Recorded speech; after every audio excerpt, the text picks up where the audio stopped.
Hope report is not being changed and made weaker. There are so many horrible things to tell. The public has the right to know. Transparency, exclamation point. The release was originally expected in May. The Justice Department's Inspector General was supposed to testify today, but that has been pushed to next week.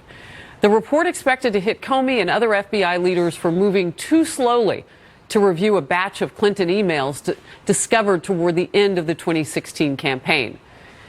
Here's the president's attorney, Rudy Giuliani. I think Comey's credibility is completely shot, and I think the last nail in the coffin is going to be that report.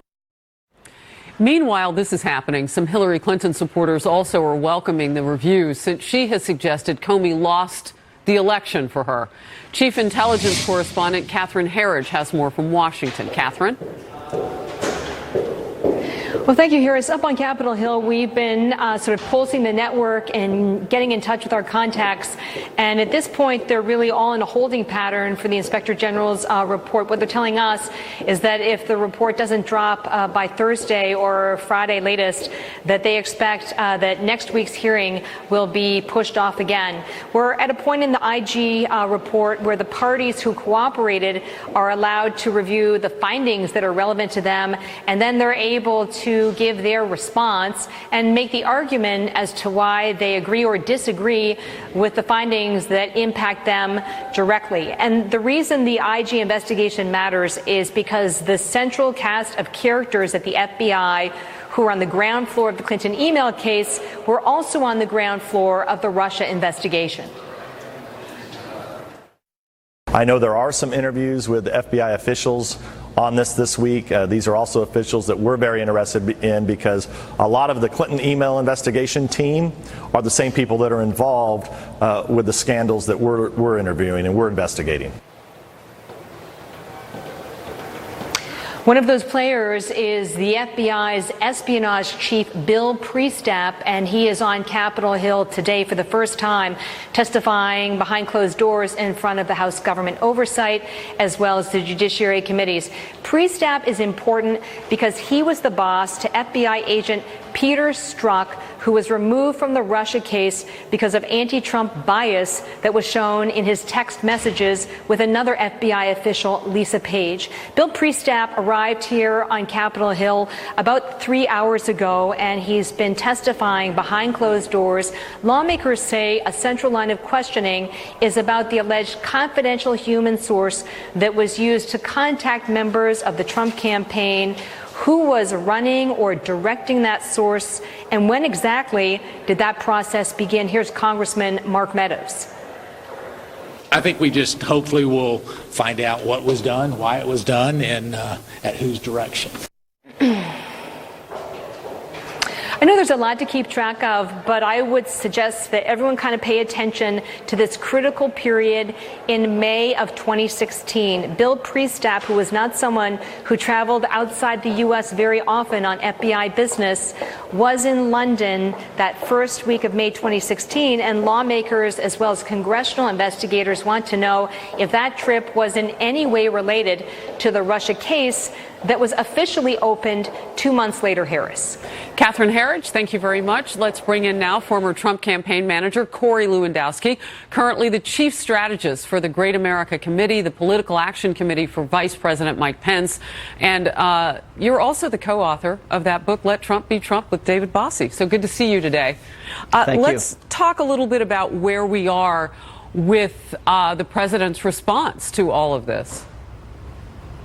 Well, Harris, you know, what this is the president is questioning, and rightfully so, when are we going to see the the IG report on the individuals like Jim Comey and Peter Strzok and Lisa Page and all of the other individuals who not only were heading up the Clinton email scandal investigation, but then transferred over to start this fake Russia collusion investigation. And what we know is there were some bad apples at the top of the FBI, and specifically, if you look at Director Comey, if you look at the deputy director, who has now been accused of lying under oath on 3 separate occasions, including the very day that he assumed the position as acting director of the FBI? Where are the criminal referrals for the people who are breaking the law? And I think it's a valid question. This president has been in office now for 15 or 16 months. Jim Comey has not been the director of the FBI for over a year, and anybody else would have had charges brought against them in a far quicker period of time. And I think the American people need some answers. You know, Corey, what you said is interesting, though, because the president had backed Christopher Wray, who's been in that job all those months that you're talking about. What is the complication in all of this? Can you speak to that? You know, I can't speak to it directly, but I can tell you this. This is a president who demands results and demands swift and definitive action. And the wheels of the government in this particular instance are moving so slowly that it starts to call into question if there are sets of rules for the elites and different sets of rules for the average Americans. Because we have seen now many people who've been accused of lying to the FBI. They are convicted felons. And we've seen that. But in the case of former FBI officials, when you look at the number 2 person at the FBI who's been accused of lying to the FBI under oath on 3 separate occasions, there is still no charges pending against him, and I don't understand it. We know that Jim Comey has lied under oath in front of Congress. We call that perjury. We know he's disclosed classified information. He's admitted to that, and there's been no criminal referral for it, and it's very disturbing to the average American who knows if they did that, they'd be under arrest or be prosecuted by now. And, you know, I hear you in all of that. The critics will say, well, is there a risk when you publicly go after agencies like the DOJ or the FBI? We'll move on because I want to get to Paul Manafort and the accusations against him of witness tampering ahead of his trial. You and I have talked before that much of what is being looked at with Paul Manafort happened long before the Trump campaign, but I figured you might have some thoughts about what's happening with Paul Manafort. Well, look, from what we've seen from the Mueller investigation is that they went after Paul Manafort for crimes that he allegedly committed back 10 years prior to him ever joining the Trump campaign. And the crime that Paul has been accused of is either money laundering or falsifying tax returns or sheltering money, all things that have absolutely nothing to do with any Russia-faked collusion. And so, look, the issue is this, collusion. And so, look, the issue is this. If Paul didn't follow the rules while he was lobbying overseas and didn't disclose that, then he's responsible for that. And if he has been trying to get people to falsify information, then he's responsible for that also. You know, but at the end of the day, it has nothing to do with Donald Trump or the success of his campaign. I want to press in with you a little bit because you have such a unique position that you held. You were actually with the campaign, so you might know the answer to this question. Could President Trump have won a nomination without Paul Manafort? Was Manafort that necessary that if some vetting had said, he's not our guy, you could have moved without him? Look, President Trump could have won that nomination and ultimately the presidency without anybody else. I say it all the time. He was 99.9% of that campaign, and everybody else had a 0.01%. But let me be clear, because I was there the day that we interviewed Paul for the first time.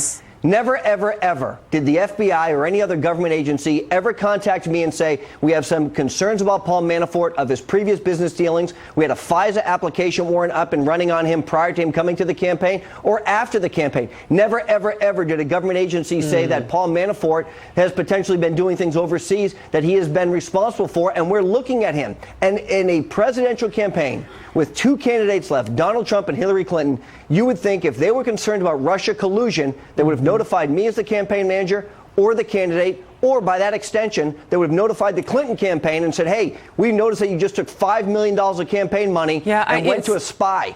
It's such an interesting element in all of this. I wanted to get it directly from you. Thank you for taking that quick one. Hey, look, the president is again going after his attorney general over the Russia investigation. He tweeted this: the Russian witch hunt hoax continues, all because Jeff Sessions didn't tell me he was going to recuse himself. I would have quickly picked someone else. So much time and money wasted, so many lives ruined, and Sessions knew better than most that there was no collusion. It's the president's 14th critical tweet of Sessions, Corey. What is the end game between the president and Jeff Sessions?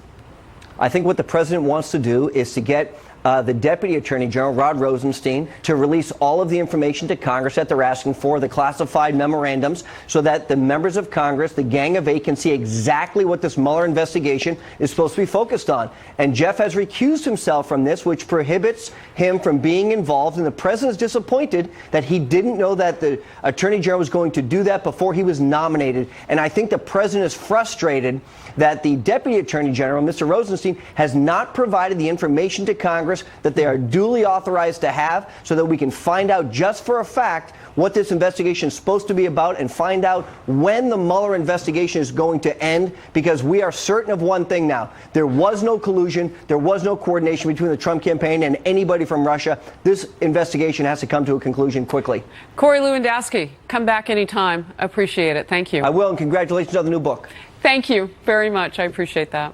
I'm super excited.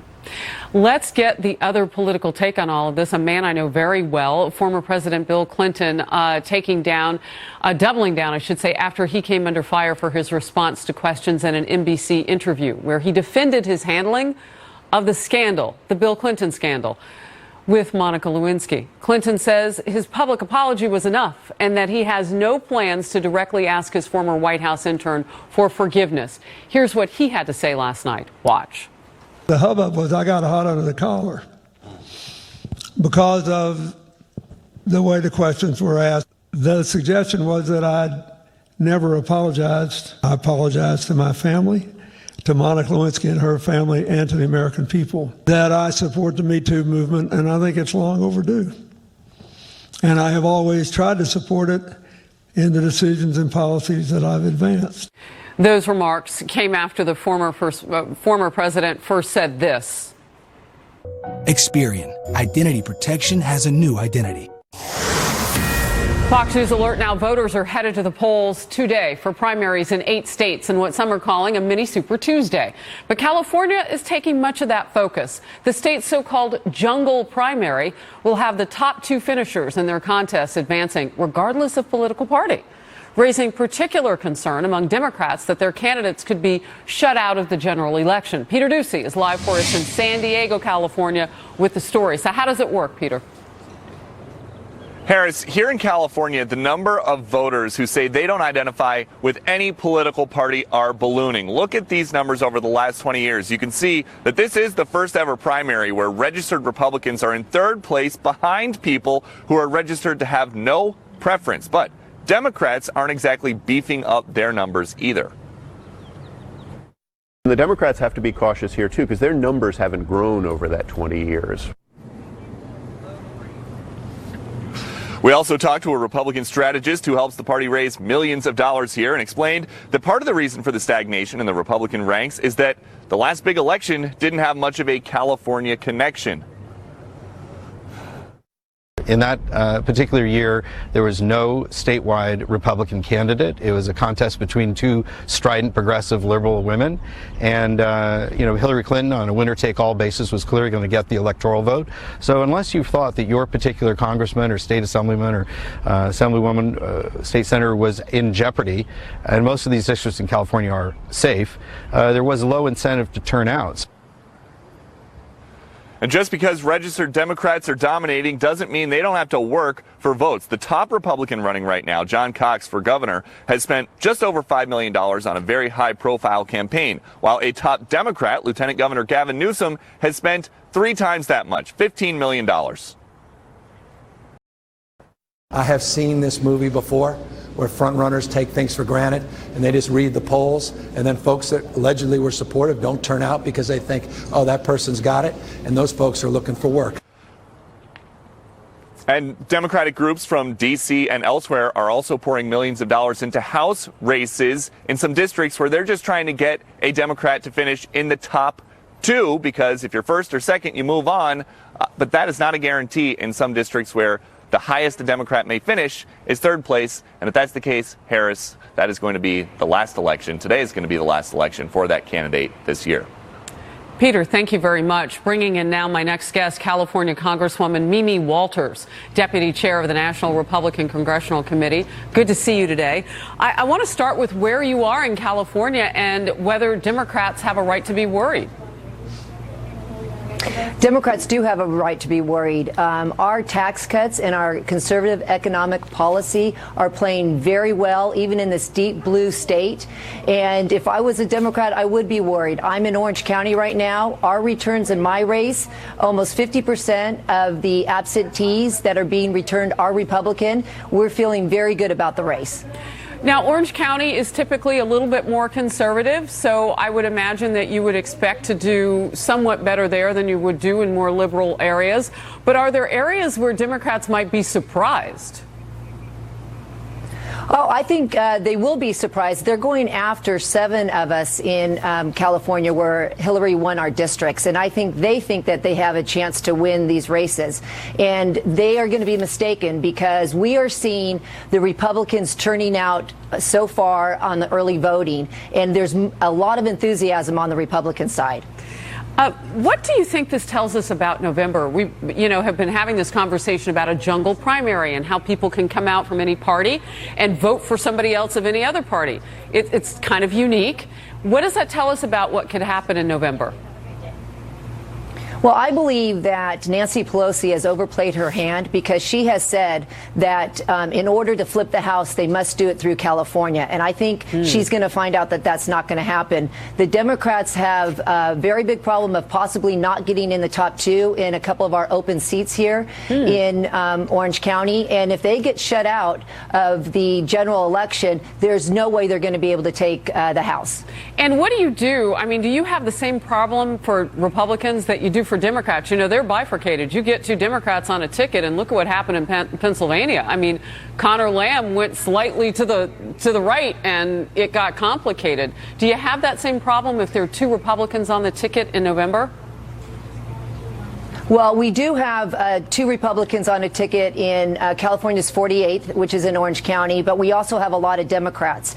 What we're seeing right now is we have in some of these races, the Republicans will come out first, and then it's a race for second place. So if we have 2 Republicans come out on top, we will be happy because then we know that the Democrats will be aced out. All right. I want to get to some breaking news now.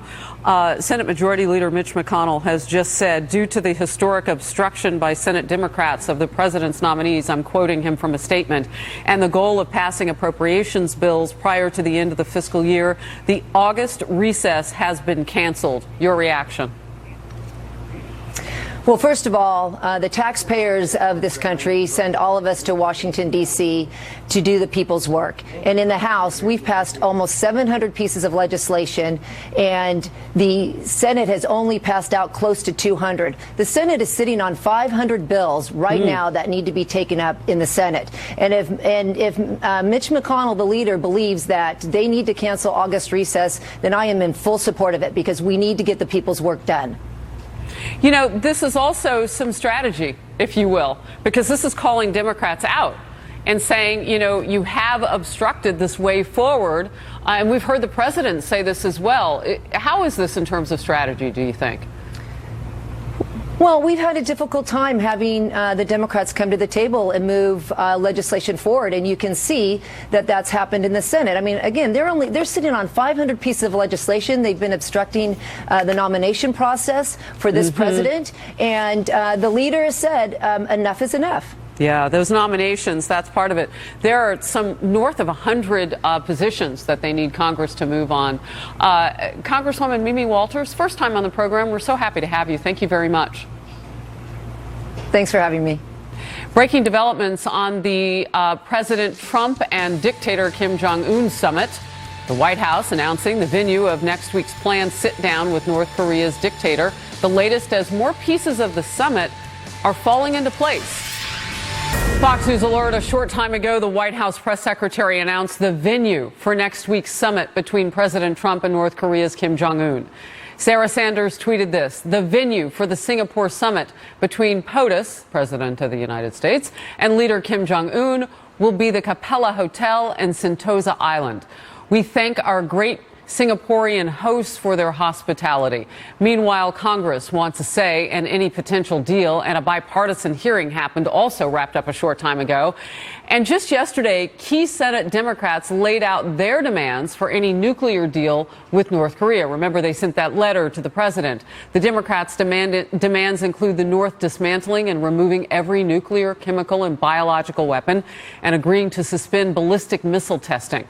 Our next guest presided over that bipartisan hearing on the issue that just wrapped up. Republican Senator Cory Gardner sits on the Foreign Relations Committee and joins me now. Great to see you, Senator. Tell me the news-making headline that came out of that hearing that you hosted. Yeah, look, denuclearization has to be the goal. Denuclearization is the whole ballgame, quite frankly, with this goal. I think we had a lot of discussion with this summit. We had a lot of discussion about what that means. It's laid out in Section 402 of the North Korea Sanctions Policy Enhancement Act.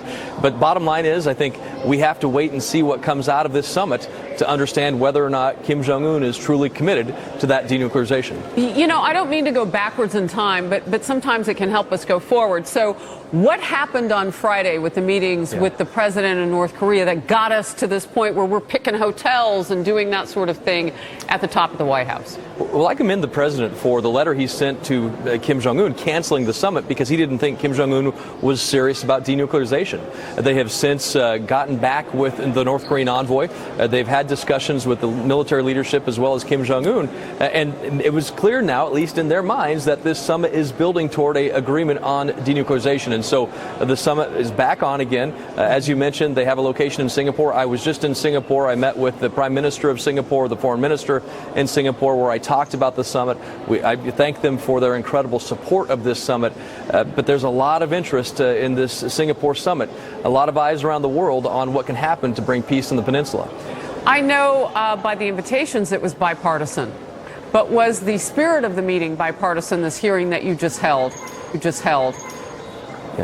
Yeah, it was a bipartisan committee hearing, of course, but I hope that this is bipartisan. Look, if you just laid out what several Democrats said that needed to be in the agreement with North Korea. I only wish that had been the contents of the Iran nuclear deal. Complete dismantlement of a nuclear program, that they would be forced to get rid of all elements of the nuclear program, that they would give up all of their ballistic missile program. That's certainly not what the Iran nuclear deal was about. In fact, we know they have a robust ballistic missile program right now. And so I hope that they can get beyond the politics and they can focus on what ought to be peace on the peninsula. That's the real interest and the real opportunity we have here. You know, Senator Gardner, what's interesting in kind of the news flow today is that we've just had Senate Majority Leader McConnell say that he's canceling the August recess so you guys can get through those hundreds of bills that you have. Yeah. Congress as a whole, both chambers, is not known for moving forward very quickly on things, particularly the Senate. So are you concerned at all if the Congress needs to get involved in this process to put a deal together, that it might not go as quickly as it needs to? Look, I've seen Congress do things as quickly as a day. Congress can act fast when it needs to. It ought to be acting fast right now on a number of issues, including nominations the president needs to fill out his government, needs to be acting quickly on matters of national security and debt and deficit issues. And so these are things that we should be moving quickly on. Congress hasn't been because of historic obstruction. And so Congress can move quickly. And I think this is an area that certainly there's an interest in both Democrats and Republicans. Should Congress be asked upon, and I believe President Trump has made that clear.